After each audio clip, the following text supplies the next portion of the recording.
Ya, terima kasih. Ya, Mbak Nabila ya. Jadi kita bisa mengajak siswa kita untuk misalnya berstudi wisata gitu ya, untuk mempelajari budaya atau mungkin kita bisa mengajak ke budayawannya sendiri sehingga dia bisa mempelajari terkait budaya itu secara mendalam. Tidak hanya oh ini tari topeng Malangan seperti itu. Bagaimana asal usulnya, kemudian bagaimana cerita yang ada di dalam tarian tersebut, sehingga mereka tidak hanya mengenal ini hanya tarian, tapi ada makna yang tersimpan dalam tarian tersebut, karena memang mungkin gurunya bukan berasal dari Malang gitu ya, sehingga tidak tahu budaya. Jadi langsung saja kita ajak untuk bertemu tokoh budayawannya. Jadi kita bisa mendapatkan banyak informasi dari situ. Seperti itu Mbak Nabila. Monggo Bu Ivana mungkin mau menambahkan? Silakan Bu Ivana. Baik, terima kasih Mbak Nabila. Pertanyaannya ini memang tantangan tersendiri ya. Bu Ivana juga kebetulan bukan dari Malang. Bu Ivana juga dari luar Malang. Sehingga ketika pertama kali saya mengajar di Unikama, saya juga berusaha untuk adaptasi, belajar dan belajarnya sampai hari ini. Karena kita sebagai pendidik itu tentunya tidak ada batasan untuk berhenti belajar, seperti itu. Sehingga di sini kalau guru bukan berasal dari daerah tempat ia mengajar, bukan berarti tidak bisa mengajar secara kontekstual. Justru disitulah letak pentingnya guru menjadi pembelajar budaya, memberikan contoh. Kontekstual itu bukan berarti guru harus hafal semua budaya lokal sejak awal. Kontekstual berarti guru mau memahami lingkungan, belajar peserta didik, bagaimana kondisi alamnya, bagaimana kehidupan masyarakatnya, apa potensi lokalnya, apa masalah lingkungannya, apa kebiasaan sosialnya, dan nilai-nilai apa yang hidup di sana. Itulah tantangan kita. Karena kita harus menyadari bahwa ketika kita misalnya nanti Mbak Nabila ke depan diterima ASN dan tidak ditempatkan di tempatnya, kan harus siap ya Mbak ya. Saya yakin Mbak Nabila nanti juga bisa tetap mengajar secara kontekstual. Dengan itu tadi caranya kita ya belajar, kita ini harus menjadi contoh garda terdepan pembelajar. Saya sering dan saya itu tidak pernah ragu-ragu mengatakan kepada mahasiswa saya sendiri bahwa Bu Ivana juga sampai hari ini tetap belajar. Bukan berarti ketika saya berdiri di depan mengajar itu saya sudah menjadi orang yang terhebat dan berhenti belajar. Itulah nilai-nilai yang bisa kita sampaikan. Kemudian guru juga tidak harus bekerja sendiri.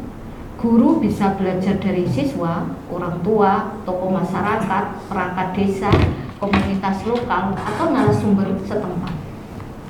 Itu bisa menjadi cara belajar kita. Kemudian dengan cara itu guru bukan datang sebagai orang yang paling tahu, tapi sebagai fasilitator yang membuka ruang belajar bersama. Dan inilah pentingnya, sehingga siswa itu akan semakin dekat dengan kita. Betul. Karena kita mengajarkan makna belajar bersama. Betul.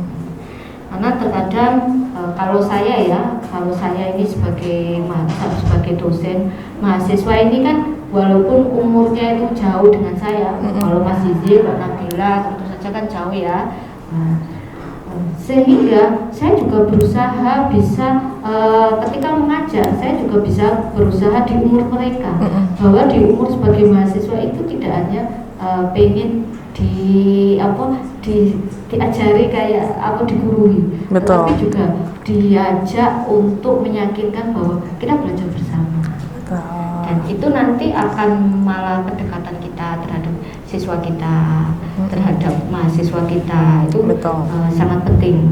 Karena itu tadi supaya kita tidak tergantikan oleh AI. Betul sekali.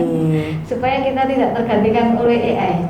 kedekatan personal itu yang sangat penting ya Ibu personal ya. itu, ya, betul. Iya betul. Jadi mahasiswa ini tidak hanya dijadikan sebagai tadi pembahasan kita sebagai konsumen, Oke, tapi betul. juga sebagai partner in learningnya ya Bu ya. Jadi dalam jadi bisa sharing knowledge juga gitu kan. Betul. Kadang guru juga kita juga tahu oh kayak istilah-istilah sekarang anak muda apa sih. Nah itu kan dari mahasiswa juga seperti itu ya. Luar biasa sekali Bu Ivana, juga mungkin karena waktu kita juga nggak kerasa ya Bu ya, luar biasa banget. Tapi sebelum kita menutup Ibu di dialog Merajut Solusi pada hari ini, saya ingin menanyakan kembali ke masing-masing Ibu masing-masing untuk pesan kepada mahasiswa, kemudian juga kepada masyarakat Indonesia pada umumnya tentang masa depan budaya bangsa kita. Apa yang Ibu ingin sampaikan kepada teman-teman sekalian?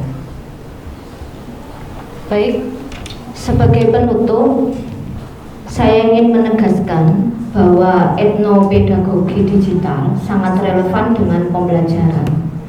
Lingkungan sekitar adalah laboratorium belajar. Kearifan lokal adalah sumber pengetahuan. Teknologi digital adalah alat untuk mendokumentasikan, memetakan, mengolah, dan menyebarluaskan pengetahuan itu.